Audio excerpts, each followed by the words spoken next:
नमस्कार मु रंजन कुमार ब्रह्मा शिक्षक चिकिटीगढ़ गंजाम। आज मो कवितार शीर्षक सार कथा। आसंतु शुणिबा।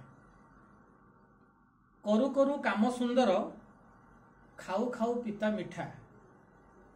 करू करू काम सुंदर खाऊ खाऊ पिता मिठा।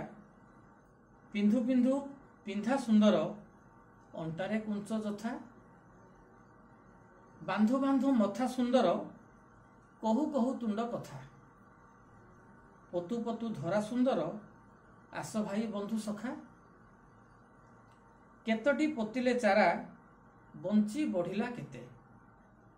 केतोटी पोतिले चारा बंची बढ़िला केते। हिसाब नकरी रोइबा जीवा काल जेते।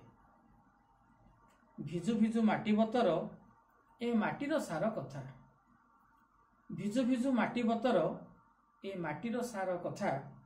सुंदर सबुज जीवन सबुजे रहिछि परा। धन्यवाद।